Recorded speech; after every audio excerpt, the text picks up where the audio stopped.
কবিতাৰ শিৰোনাম আশাবোৰ ভাষা হ'ল। আশাবোৰ ভাষা হ'ল সঁচাই ক্ৰেচেণ্টৰ আজি জয় জয়কাৰ। চাৰিপা সুগন্ধি বিলোৱা ফুল আজি ক্ৰেচেণ্টত ফুলি উঠিল। যদিও বা প্ৰত্যেকৰে ৰং বেলেগ বেলেগ, সৌন্দৰ্য কিন্তু প্ৰত্যেক পাহৰে আছিল। আকৰ্ষণ প্ৰত্যেক বাহেই কৰিছিল। পিছে বতৰটোহে গোমা আছিল। হয়তো আমাৰ আনন্দৰ সমভাগী হ'ব বিচৰা নাছিল সি। কিন্তু ক্ৰেচেণ্ট পূৰ্বতকৈ বেছি ফৰকাল হৈ আছিল। আশাবোৰ বাস্তৱ হ'ল, ভাষাবোৰ গান হ'ল।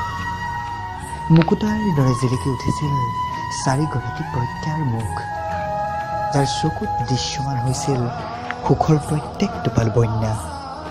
সেইবাবেই হয়তো শিক্ষকসকলৰ মাজত অজাত আনন্দ টিভি স্ক্ৰীণত প্ৰতিফলিত হৈছিল অসমৰ শ্ৰেষ্ঠ, আৰু ছ'চিয়েল মিডিয়াত সকলোৱে দেখিছিল সেই একেই বাক্য, আমি গৌৰৱান্বিত।